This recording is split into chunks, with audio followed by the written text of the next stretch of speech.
Ben, something's really been on my mind. Tell me. Is the phrase "no way, Jose" cultural appropriation? Yes, but yes, it is. Should we be saying like "no way, Ray"? Like, Wow. what's acceptable No. for white guys to say? What does it mean though? Like, was somebody telling a guy named Jose no so often that it just became like, no way, Jose? I think it just rhymes. You're right. God, we're one of them. We're the worst. I There's can't nothing wrong believe with this. it. There's nothing wrong with it. Is there? Hey, we'll find out. What about the term gypped? We talked about this. I didn't know that it stands for gypsy. So yeah, we really shouldn't say that. I told you a better, more acceptable phrase would be like Jew down. Oh yeah, we did talk about this. We did talk about this. But then I watched what is his name? Great comic, bald. Tom Segura? Yes. Yeah. Yes, you got it. Through my very, very terrible description. He talks about the word gypped and then goes into the fact that gypped is totally fine because gypsies steal. And that's how we get canceled. So. Well, it's funny. I made a movie in Romania, in Bucharest, Romania, and I won't say that it's gypsies, but I will say that people warned me en masse before I went to go do the movie that there are certain, you might have some bad experiences there with people pickpocketing. Just people, not a specific people, just people. And I didn't experience that once. I mean, granted, I wound up like literally, it was freezing out. So I wore like 5 layers and I would keep my wallet like literally on my inside pocket buried under 3 layers of fleece. But I just found Romania to be lovely and the people to be outstanding. Did you go on the Game of Thrones tour? No, that exists? Yeah. So apparently like a lot of amazing sites for one of the 7 kingdoms is in Romania. And so you can take a Game of Thrones tour and see just the wonderful spots that exist in the show. But if you didn't do it, are you a Game of Thrones guy? Not at all. I've never seen an ep. Wow. Yeah. And I'm trying to die having never seen an ep. So it's so interesting because you make fun of me having never seen iconic movies, but have you seen iconic shows? Have you seen Breaking Bad? Yes. Love it. Seen every ep. Okay, so you'd love Game of Thrones. Like, it's really well done. It's a fantastic show. I don't like fake. What's fake about dragons and I like real people shit, speaking like, perfect English in a mythical land? I like chemistry teachers who are dying who start a massive crystal meth empire. Me too. It's funny now that I'm thinking about all of like I guess why would the characters in Game of Thrones have subtitles? What are they going to make up a language? But they are speaking perfect English, and this does take place it's definitely not America. And did we ever? Certainly. And people would talk about how provocative it was in the love scenes, but have we ever talked about this? Like, I don't want story in my porn, and I don't want porn in my story. Like, I want to get right down to it, or I want to, escape in a great piece of art. I don't need both. Yeah, Game of Thrones does a really nice job of introducing hardcore porn into the storyline. And so you temporarily feel like maybe you've escaped the storyline, but then you look to the left and you're sitting next to your wife watching it and you're not alone and you're not on a website browsing and you're just watching HBO. You don't just have one hand up with your phone turned horizontal. I didn't know where you were going with this. I was like, you didn't just heil to the screen. I was like, that's what really turns me on. Cool it, Hitler. Is imagining I'm part of the Third Reich. By the way, that's a great name for this episode. Cool it, Hitler. Cool it, Hitler. Clip it. Now that's good. I can already see that getting flagged on YouTube. I can't wait. Do you think that if I had drank Element before I played basketball that time that I threw up, I wouldn't have thrown up?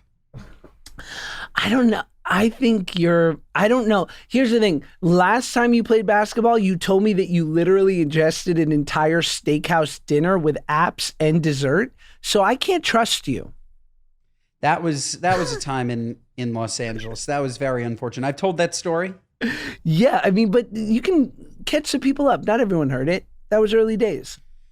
This was probably, I don't know, a couple of months ago. I'm in a cool actor's run in LA when I go down Wednesday nights. You know, we pop into a local high school, and I had a large steak dinner before. Stomach was full, and like, you want to take a shit after that before you play basketball because you know that otherwise it could interrupt you. So Brainiac over here said the best way to make sure that you shit is to drink a cup of black coffee. Speaking of shit, this episode's brought to you by the Probiotic seed. No, I'm kidding. We'll wait on that. It's too soon. Sorry, go for it. So full steak dinner, cup of black coffee. Unfortunately, I just didn't get it out in time. Yeah. The run starts. We're running. We're shooting. We're playing. Stomach drops. Bathroom inside of the gym closed. I have to go to this outhouse by the outdoor courts where the bathroom door doesn't lock. People are walking in and out, hearing just explosive diarrhea. I'm so sorry, Mom. Oh my God. And it was like it was so humbling. Like I can't even tell you how humbling the experience was to be having diarrhea outside of this basketball run. So I don't know. Is it the foods I'm eating? Is it the basketball? I'm going to blame the sport overall. I think basketball brings out the worst in me.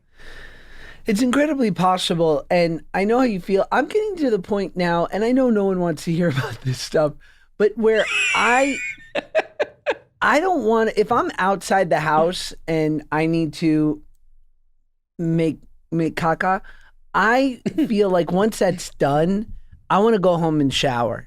And I could be squeaky clean back there. There's a part of me that goes, the day needs to be reset. You're a disgusting monster and you have no business walking the streets knowing you just did what you did.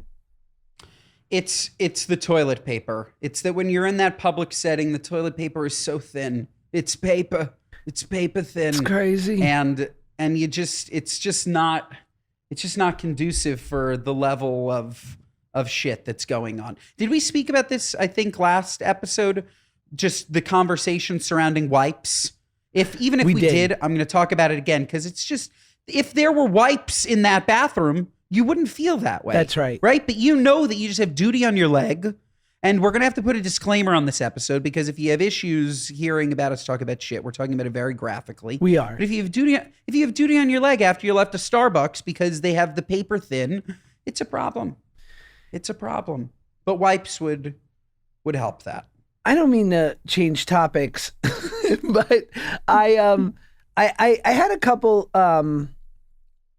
had a couple of observations recently. I just want you to tell me what you think of them because I see a lot of things on my walks, and we know I walk. Please. I saw a sign that says, "Climbed Everest blind." What? Where did you see, what do you mean you saw a sign that said climbed Everest blind? It was one of these inspirational, this person, incredible, obviously, climbed Everest blind. But what I think what there really should be is attainable billboards. Like, Rick called his mother back today. It's about the small wins. Like, you know, I agree. Dana didn't park her SUV in a compact parking spot today. Good for you, Dana. You know? I just have to say, back to the I climbed Mount Everest blind. Did you? How do you know? Right. If you were truly blind, how do you know you were even there? Maybe they got some friends with a wind machine and a snowblower. Yep. How do you know? How would you know? That's I'm calling evil. BS. We're debunking BS. the blind. That's going to get us. I can hear the call from Dear Media now. Is it evil or is it nice? Why not let them experience the highest of highs? Yeah. Right? Is it evil? Is it evil to lie to a blind person about them climbing Mount Everest? It sounds incredibly dangerous. It's dangerous for anyone. It's particularly dangerous blind. All right. It's a terrible billboard, though. Terrible. Okay, this is something else I noticed. I saw a car the other day, and around the license plate, it said Cornell alumni. Cornell, wonderful New York State Ivy League school. And then it had a bumper sticker that said, "My son went to San Diego State." Do you think this parent's embarrassed? Right? Yes. It doesn't. It's interesting. They probably felt so much pressure to put the San Diego State bumper sticker on as well, just to not show favoritism to the Cornell son or daughter. Right. That said, what are you, nuts? Give me a break. You're not proud. If one child had the capability to get into Cornell and the other goes to San Diego State, unless, of course, by the way, maybe they're an athlete. Who knows? No, the father went to Cornell, or the mother. Oh, true. They're the alumni. Wow. Even with legacy, that dumbass couldn't get in. Do you think with legacy, you and Claudia's child will go to the yeshiva? Of course.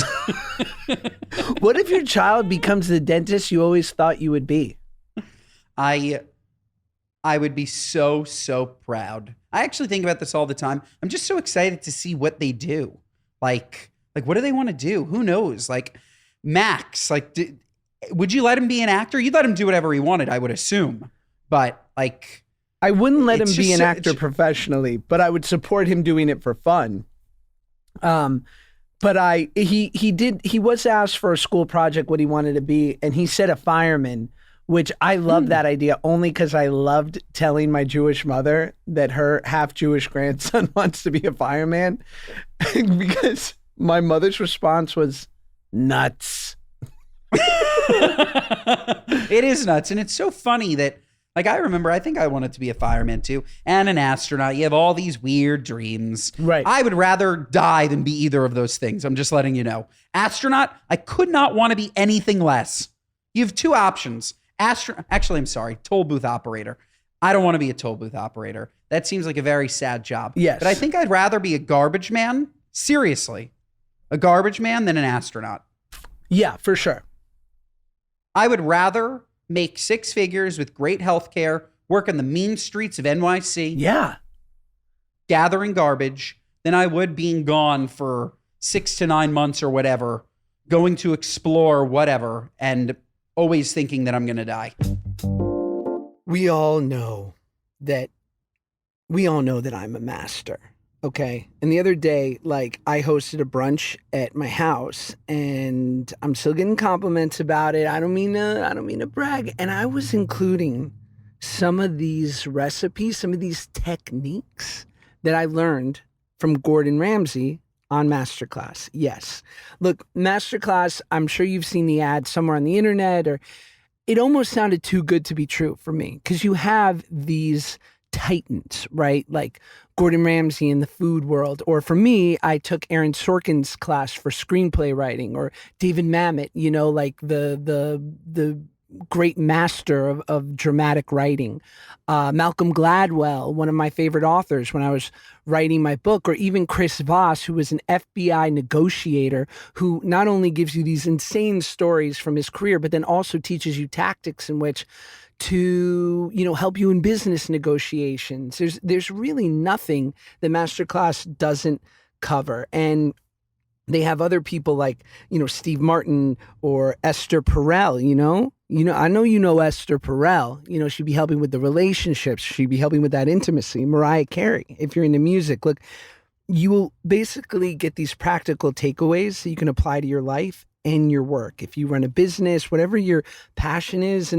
And what's great is you can gain all these things in these little 10-minute bites, either on your phone or computer. I watch mine on the computer, but if I was in a bind, I would easily throw it up on my phone if I had some time to kill and I wanted to sort of to key in to my favorite masterclass. So you can get unlimited access to every class. And right now, as a Good Guys listener, you can get 15% off when you go to masterclass.com/goodguys.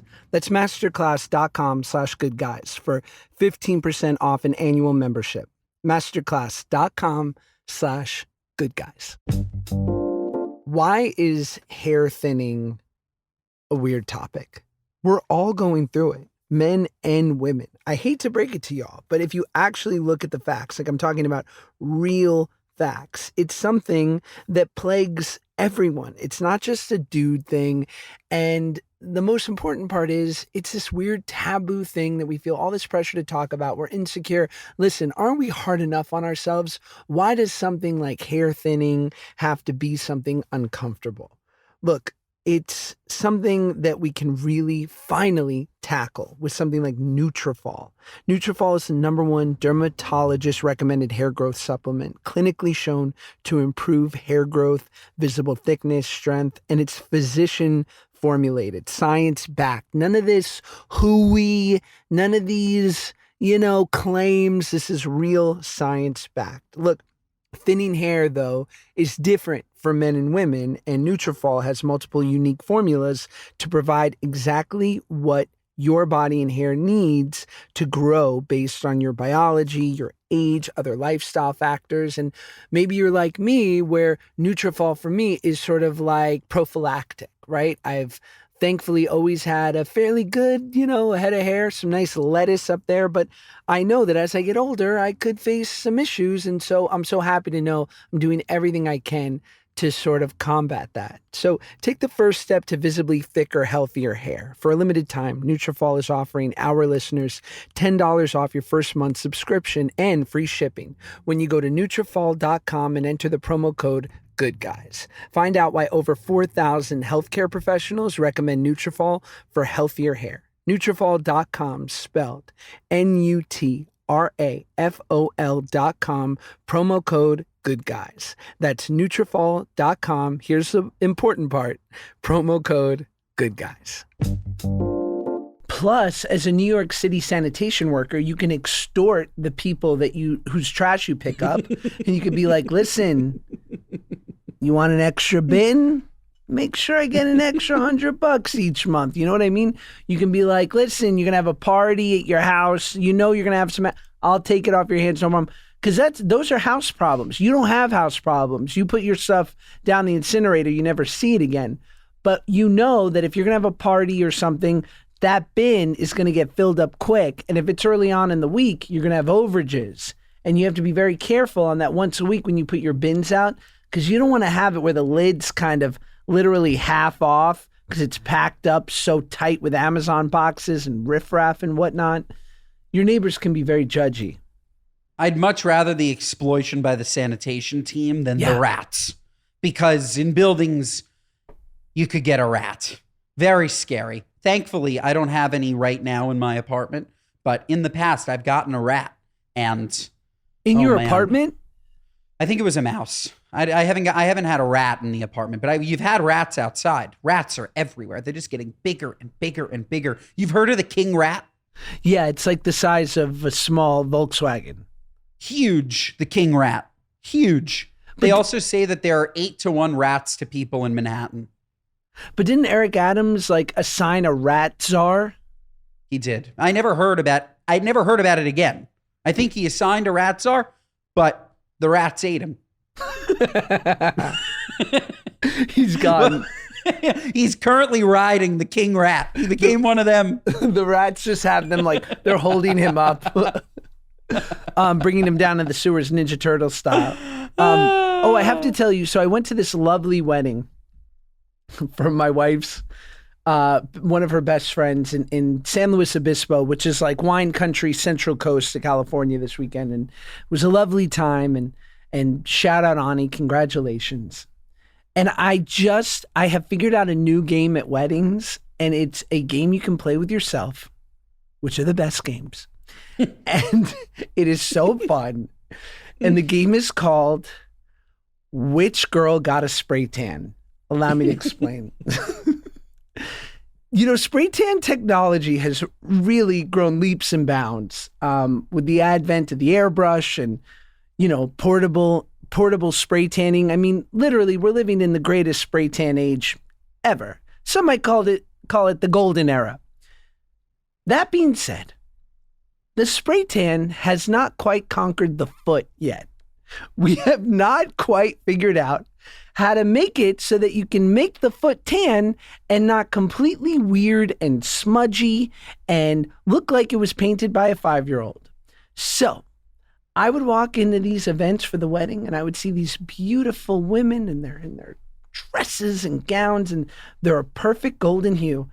And then I look down to those feet and I go, Diane, you got some splaining to do. It was a mess. It was such a mess. And literally, like, these perfectly put together people. And I'm like, are we all just going to agree that this isn't ridiculous? Look at these feet. Like, and they can't wear closed-toed shoes, God forbid. You know, it's part of the look. But it's very funny. You ever do that? She might kill me, but no, not Claudia. But one of the sisters. No, so Your our friend. sister? I don't know if you know our friend Taylor Strecker, but Taylor Strecker's a dear friend, and she actually brought up. She's like, I want to make a product called Tan Toes, and I'm able to say this because she's never going to launch it. This is like, come on, she's not going to launch it. That said, if she did want to launch it, now somebody already stole her idea and it's gone. But she wanted to launch Tan Toes for this exact problem, that whenever women get spray tans, their feet, it doesn't hit the feet. It doesn't hit the feet. It doesn't hit the hands.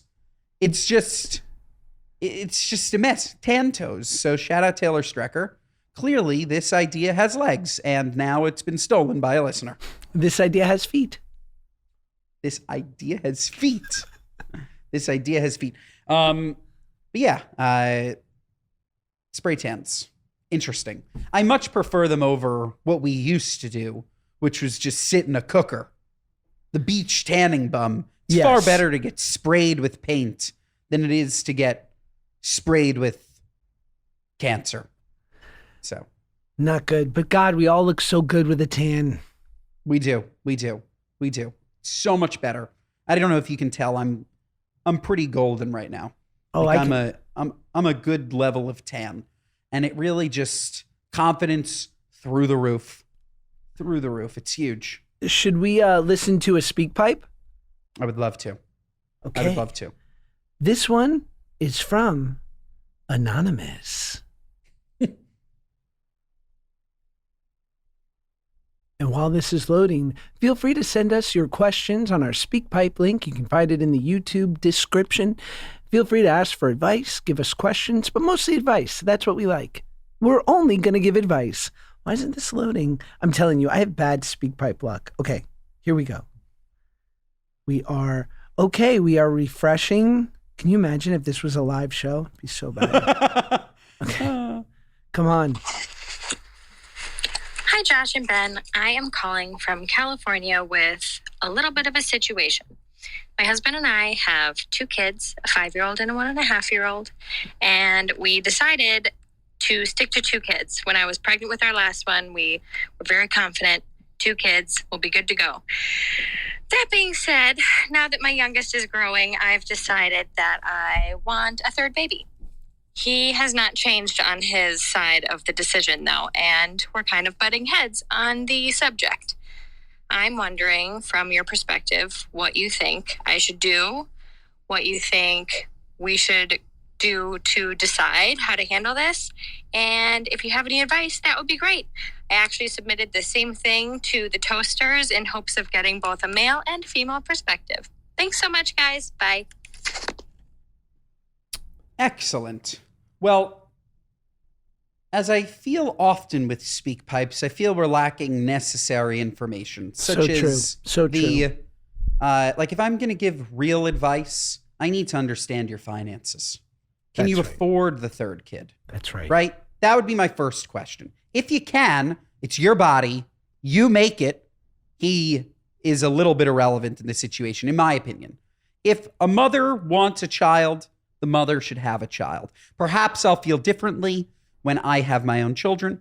But as of right now, I originally thought that I wanted 2 kids. Claudia is one of 4. I think we'll settle on 3. But if she wants 4, she's doing all the heavy lifting, literally. So I think it should be the woman's choice there. That said, if you are trying to make a very financially sound bad decision, like if you can't afford children, I'm of the opinion that you just shouldn't. It's just not good. It's not good for anyone to do that. So without knowing that situation, I would say that it's your choice.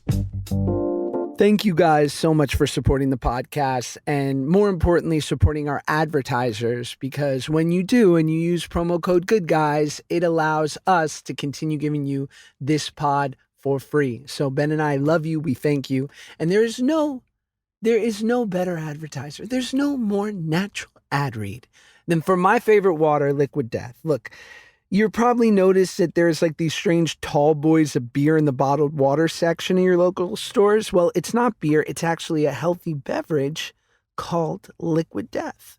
Now, you might have seen them at concerts or bars or wherever. Recently, I was at the pharmacy and I was grabbing something, one of my many medications I take because I'm doing well. And then I bring up my 2 Liquid Death and the pharmacist goes, you have ID on you? And I'm like, first of all, thank you. Secondly, it's water. Anyway, look, why is it called Liquid Death? Well, because they're tall boys brutally murder your thirst, but they are also recyclable cans, right? Helping bring death to plastic bottles. We've all seen the flippin' islands in the middle of the Pacific of plastic, and you should feel guilty. And if you're chugging from a plastic water bottle right now, we love you. Don't be too hard on yourself, but try to cut it out because who needs it? And Liquid Death is delish. It's in those beautiful tall boy cans. You're going to love it. Look, crack open a tea maybe. They got teas. They got the delicious lime flavor that my son loves. Their sparkling waters are great. Look, Liquid Death is a win no matter what. And you can find Liquid Death's healthy beverages on Amazon or at a retailer near you. And Good Guys listeners get 20% off their first Liquid Death apparel purchase, available exclusively at liquiddeath.com/goodguys. Exclusions may apply. That's liquiddeath.com/goodguys. I don't know if you guys are familiar with habit stacking, but it's this idea that you can build a major habit by thinking small enough to get started. Books like Atomic Habits, and they talk about that it's literally the smallest bit of taking a positive action can really grow into something quite prolific. And if you keep a glass of water and your DS-01 daily symbiotic from Seed on your bedside table, and remember to take your symbiotic first thing every day, all of a sudden you're going to start this incredible habit. Because I know, like me, like most people, you've probably been thinking about probiotics because it's good. They've been around long enough. There's been enough positive sort of talk where you're like, okay, this jives with me. But every time I go to a health food store or I go to my local grocery store, I'm totally intimidated by the selection and which to pick and what's going to be best for me. But that's why I love Seed's DS-01 Daily Symbiotic, because it's a plant-based prebiotic and probiotic with 24 strain that's been clinically or scientifically studied for its benefits, right? And it's free from 14 classes of allergens. It doesn't have, sugar. It's sugar-free. It's vegan. It's gluten-free. It basically fits into whatever sort of lifestyle you're living. There's no preservatives, Prop 65 compliant, which if you live in California especially, but in general, these are the subtle things that are so important that Seed really keeps in mind and for me means so much. And for me, their DS-01 Symbiotic, it helps with digestive health, skin health. It just feels like this really proactive thing that's easy for me. I pop it in the morning, boom, take a sip of water, pop it before I go to bed, and suddenly I feel really good about, what I'm doing for my body. So you can start a new healthy habit today by visiting seed.com/goodguys and use code GOODGUYS to redeem 30% off your first month of Seed's DS-01 Daily Symbiotic. That's seed.com/goodguys and use code GOODGUYS. So here's the thing about me and Pillsbury. I've been crushing Pillsbury products since I was 8 years old. So this partnership we're doing, having them as an advertiser on the podcast just feels so beautifully full circle that 8-year-old Josh is giving me a standing ovation now. And I just want to thank him for that. And when you think Pillsbury, what do you think? You think of those crescent rolls, baby. You think about those crescent rolls that when you bake those up, you're popping 2, 3. I mean, they're so delish. They're so consistent. But here's the best part. You can now incorporate them into your weeknight recipes. And it's as easy as fill, roll, bake, right? And It's super easy. You're going to have dinner prep done in 30 minutes or less. I know you had a hard day of work and you deserve to just chill out and know something delicious is baking. That's why I like to do it. And I even like to roll up my favorite ingredients into it, like pepperoni pizza crescent roll. My son, the kid, he loves pepperonis. It's a whole other conversation. But maybe you're into chicken bacon ranch crescent rolls, ham and cheese crescent rolls. My wife can even do, she's a vegan, so she can do a little spinach and artichoke and like cream cheese alternative. All of a sudden, she's doing vegan spinach artichoke dip in the crescent roll. Are you kidding me right now? Listen. We know it's going to be delish. We know that during a weeknight, there's a lot of pressure and stress, and this is a beautiful way to get things done. And the picky eaters around you, they're going to be pleased too. Look, I've been doing it for a while now, and I couldn't be happier. And you can find more weeknight dinner recipes at Pillsbury.com. I think that's great advice. I think you said it perfectly right from jump, that if you can afford a third kid, I don't see you ever regretting it.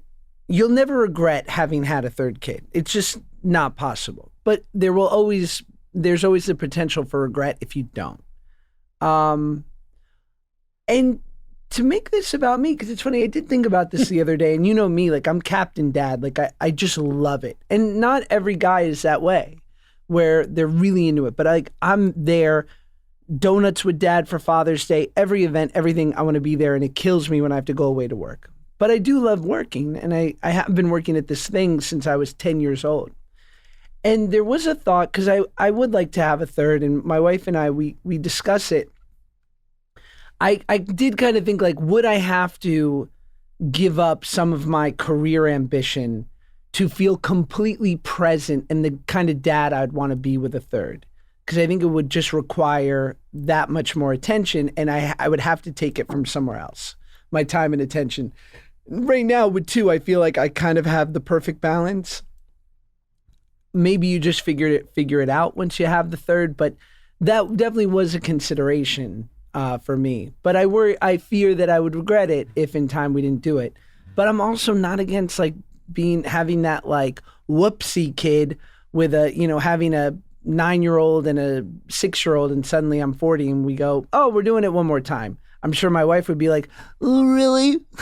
And she'd be like, homie, we're popping one more out and then I'm getting my boobs done. Like, I get that too. But yeah, I don't know. But shout out my wife's boobs. They're incredible. This feels very wrong, what I just said. No, I think it was right. I don't know what she'll be more pissed at, though. The voice. Or the rest of it. That said, I agree. You won't regret having that third kid if you can do it. I do think that there is a limit, though. And again, I don't have 8 kids.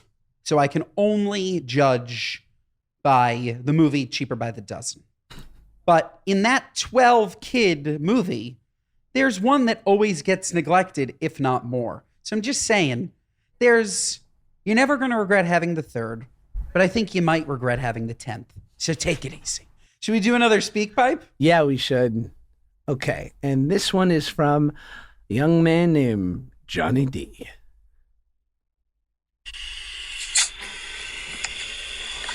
It's 2023. The world got weird. It's getting a little bit weirder. COVID happened. Elon Musk is going to fight Mark Zuckerberg. There's a lot of stuff going on. What I want to know, where do women still stand on chivalry?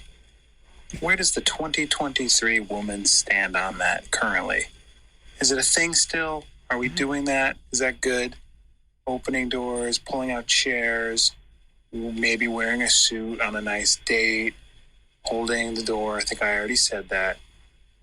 What's our current stance on that? Is that accepted? Do they like that? Do they want that? Are we doing right by doing that as the modern man? That's what I want to know. Okay, in full disclosure, I think that question was for our very special guest, upcoming guest, Miranda Cosgrove, who we recorded last week, but it's coming out in another week or two. But she's not here. But I thought it was a good question. So, Ben? It is a lovely question. Chivalry, not dead. Unless the woman that you're with doesn't like a chivalrous man. It's a total possibility. It's all about the partner. Is your woman looking for you to be chivalrous? Mine personally is yes. Claudia is a big fan of chivalry. I'm a big fan of chivalry. I think it's also on the guy. I prefer to be that type of person, right? That said, you brought up an interesting point, sir, about what you wear in terms of, did he say a suit? Like, I think that chivalry doesn't necessarily have a dress code. Right. Like, you can still open the door while not being in a tuxedo. So that part I don't know, but certainly take your woman to a nice dinner. Open the door for her. Let you slide in instead of making her slide into the Uber. Be chivalrous. Yes. That's my opinion, Josh. I couldn't agree with you more. And I think like people have confused these like bullshit Jordan Peterson like views of masculinity as like these are the things, we're all a bunch of beta cucks. Like being courteous and being chivalrous and opening that door and allowing people to eat before you eat and making sure everyone's okay, like that's true alpha shit. Is like quietly leading and worrying about the pact and being of service to the group. And whether that's your wife or your girlfriend or whomever, or just like a stranger on the street, someone who can't repay you except that you know you did the right thing. That's what being a man, in quotes, is all about to me. Couldn't agree more. There's nothing manly about being a dickhead. So I know it's not. I'm with you. It's not Andrew Tate smoking a cigar inside. Who do you think you are? No, that is like the definition of a pussy. Yes. Like, come on. Agreed. Being a man is holding the door. It doesn't mean that you have to lose. Like, it's funny. Like, it's interesting that you brought this up. The idea that you lose all of your self-worth because you take care of other people is so stupid. Yes. Like, you can still prioritize yourself, your health, your life, and others. No? Look, every professional fighter I've ever known, and I know you're thinking, Josh, what are you talking about? How do you know professional fighters? But I do know a couple because I've trained boxing and sort of kickboxing for a long time. They are pussycats. They are the greatest people because they know that they could break you like this. There's no posturing. There's no performative masculinity because they're like, if this comes to blows, you're done. So I have nothing to project other than like, hey, let's have a nice time. Where are you from? You know? Yeah. Real men. What do you think about what would happen if, God forbid, someone disrespected your wife or the Oshry sisters one night? You're out at, I don't know, Carbone, and you really have to flip a table and go to blows. What move are you going to? Are you doing some Israeli Krav Maga? What are we thinking, Ben? Oh, it's so tough. I worry about it.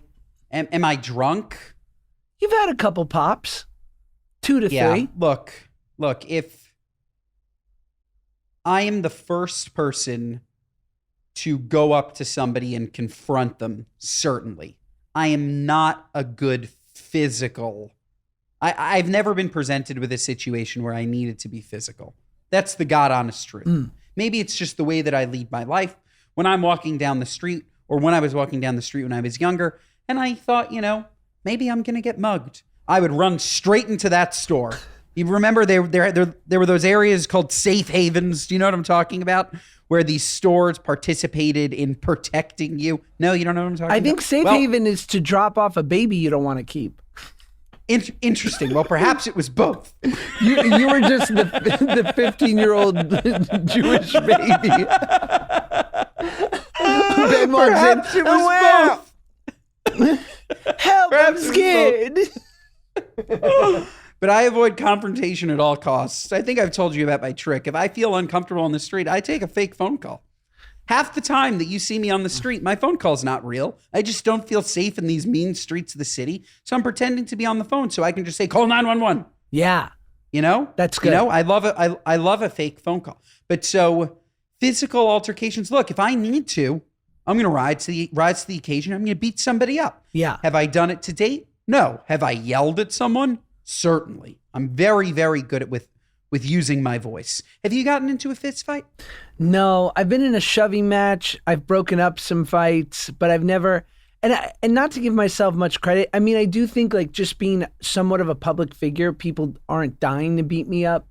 But that being said, I just get very quiet, and I just like, I don't have much knowledge, but I just feel like me presenting that guy, like, again, I just don't know any dangerous people who are like, let's go, dog. What'd you say? Like all that performative, like clapping and picking up of the waistband and like this. I'm just like, I don't know. Dangerous people, I don't think they operate that way. I don't even make eye contact anymore. Like if I see someone on the street that I think could pose even a minor threat to me, I don't make eye contact. None. Nothing. Ben just Nothing. walks down the street like this. With on the phone. Hello? Who is it? Who called me? That's funny. Oh my God.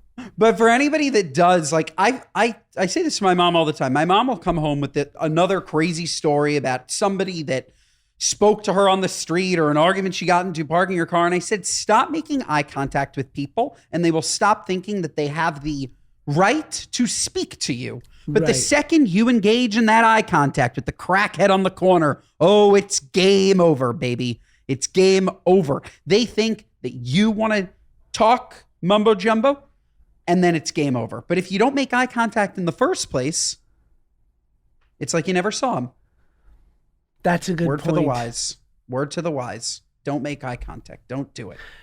Don't do it. I think we'd be remiss to wait another week to not address, and I heard your beautiful wife address this the other day,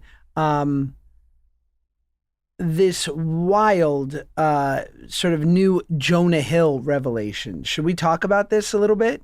Yes. Yes, we should. Okay, so what do we want to talk about and how do we want to talk about it? It's an excellent question. I thought you were more well-versed on the story and I was going to take your lead. I can. Cool. Okay.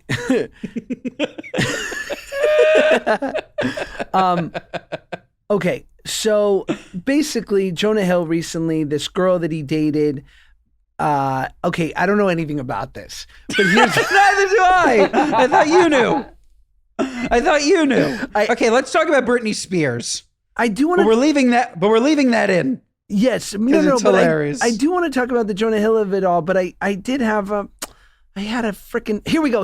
Okay, here we go. Page 6. Jonah Hill's ex, Sarah Brady. He basically like gave her a list of do's and don'ts, things that he was okay with and not okay with, and the boundaries that he set. And it was. I thought Jackie and your wife had an awesome take on it, which was just like.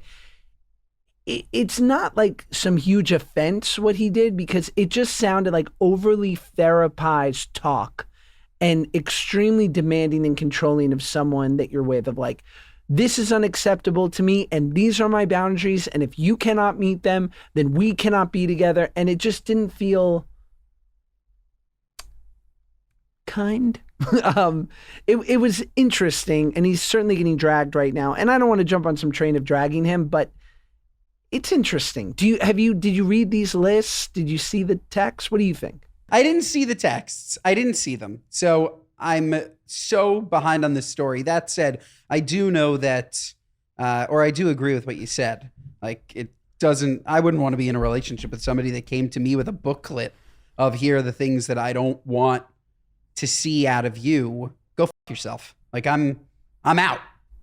I'm out. Well, then I think we should not walk away from this subject and find that list, babe, because I want to hear your thoughts. Okay, so the list is worth talking about, and so it's a list of the demands. Yes, a list of demands, and so to recap, she published a list of demands that Jonah Hill came to her with in their relationship. That's right. And that is what we are crucifying him for. Well, there were other texts. Obviously, there are other things being revealed, but this is getting kind of the most attention. Got it. Okay. He wrote, plain and simple, semicolon. Don't see a lot of semicolons. Actually, it's just colon. I take that back. Fake news. If you need, colon. Surfing with men. Boundaryless, inappropriate friendships with men. To model. To post pictures of yourself in a bathing suit. To post sexual pictures. Friendships with women who are in unstable places and from your wild recent past beyond getting a lunch or coffee or something respectful. I am not the right partner for you. If these things bring you to a place of happiness, I support it, and there will be no hard feelings. These are my boundaries for romantic partnership. My boundaries with you based on the ways these actions have hurt our trust. Wow. And it should be What are you, said, nuts? Yeah, is that our what are you nuts? It should be said she's also a professional surfer. Just saying. That's a what are you nuts. I have another what are you nuts, but this is a what are you nuts. Yeah. I mean, holy smokes. I just, would you think it was done in person or this was confirmed done over text also? It was a text. Wow, that's just rough. That's rough. Very bizarre. Very, very bizarre. I don't like it at all.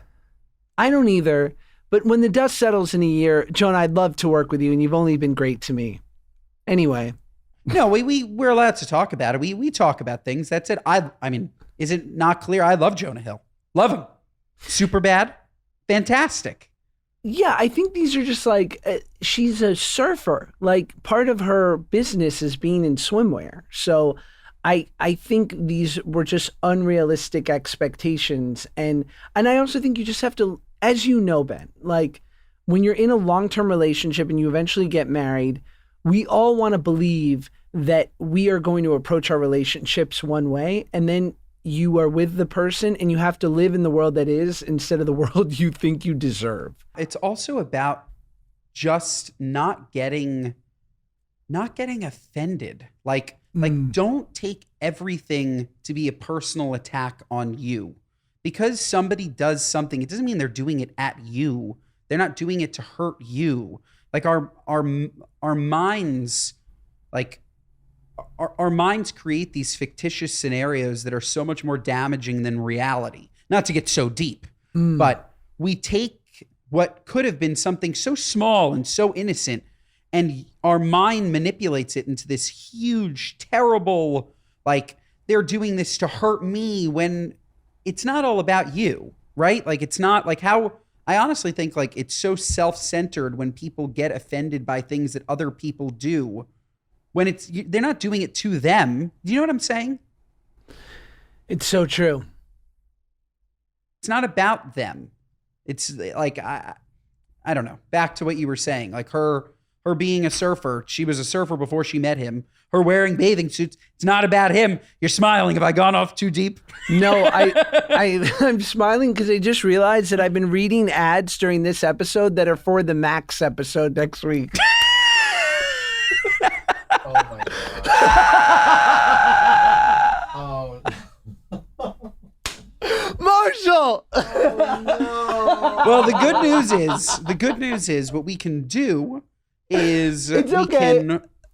I'm over it. We can release this maybe on Monday, push Max out a week, and re-record 2 of Max's ads.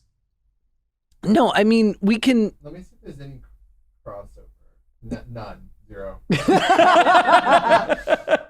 That's funnier. That's so funny. Well, we're going to remove the ads, and I'll just tell the people, hey guys, I just basically read 5 live ad reads throughout this episode, and Ben and I, it was like watching, you know, Kobe and Shaq just crushing it with this amazing duo ad reads. And we realized I was reading them for the wrong show, so you didn't get to hear any of them. It's sad. And Kobe and Shaq is a good comparison. I think it was really like watching ping pong on ESPN. You know, when you watch those incredible ping pong players back and forth and back and forth. It was a sight to behold. Unfortunately, you'll never see it. So what's your what are you nuts moment except what I just did, which is my what are you nuts moment? Yeah, that was a pretty good what are you nuts. Mine was, I was on a plane. I didn't tell this story last week, right? About the old woman almost dying on the plane. Did you? I think maybe you just told me about it, but go on. I don't think I told it on the podcast. I think I may have mentioned it on Instagram, but let me elaborate. So sitting on the plane, I'm going to sit up for this one because there's a bit of acting involved. Yes. But I need to keep the microphone close. Sitting on a flight, look to my right. We're about to take off, coming to California to visit the great Josh Peck. Record some episodes of Good Guys. Make Pickle, which, by the way, not to digress, Clausen Pickles, Spritz Society, collab of the frickin' century came out or comes out next week, which would be last week. We're living in this weird, whatever the fuck it is. But unbelievable collab. It's probably sold out by this time. But if it isn't, I just got word from our future selves. We did it. But if it isn't sold out, you can go to spritzsociety.com/Clausen Pickles and shop our limited edition pickle spritz that literally tastes like a pickleback, and it's unfreaking believable. So there's actually a couple left. There could be. Oh, there's a few? Okay. The good news is there's a couple left, so go to the website now. Yeah, go to the website now. And so I'm on my way to Napa to do that, record Good Guys with Josh, and looks like we're going to take off on time. I'm so excited. All of a sudden, the woman in the window, I'm in the aisle, elderly woman, probably 85 years old, just see her go like this. And for those of you not on video, I fainted straight into my microphone. Her head just fell straight forward and hit right into the TV in front of her. And I thought she was dead. Called over, medics come, they see her, she wakes up, she's fine. They asked her, maybe did she skip breakfast this morning? What's going on? Very sadly, she has Parkinson's, took her medication this morning on an empty stomach. She didn't have breakfast that morning.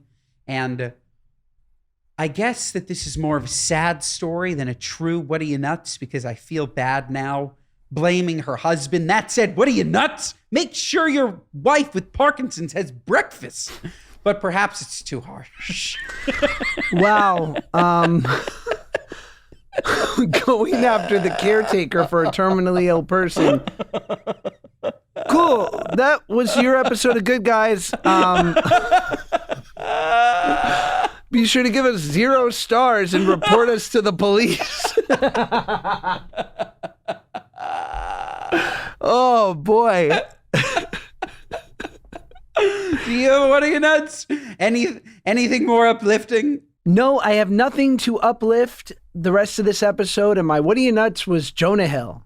And again, shout out Jonah Hill. I take it all back if you ever want to work together. You're very talented. And now your new what are you nuts is me making fun of the caretaker of a woman with Parkinson's. So I apologize. Yes. It was in bad taste. My what are you nuts was originally Jonah Hill, but now it's you, and I couldn't be happier. Most importantly, when I see you in New York, and by that I mean I just saw you in New York, hey, are we going to Carbone, baby? We already went. It was great. Shout out Carbone. Oh, and shout out United Airlines, who hopefully will become a partner of this podcast and hopefully be sending me to the premiere of Oppenheimer that hopefully happened unless it got canceled. They already did. It was great. I just want to say thank you, United. And last week was incredible, Ben. I'll never forget it. Rate, review, subscribe. Tell your friends about this fucking unhinged ass podcast. Who listens to this? I hope we all make you feel better about yourselves, because you can't be as nuts as us. No. Anything else, Ben? No. I think that's it. I'd tell you to give us 5 stars, but we deserve 7. Give us 7. Find a way. Recommend it to a friend. Unhinged is the perfect word. Look, we're just out here having fun. These are real tears. This is fantastic. What more could you want? What more could you want? Don't answer that question. If you want more, I don't want to hear it. Ben's got to get going home now, so he's going to get on a fake phone call and stare up at the sky. Goodbye.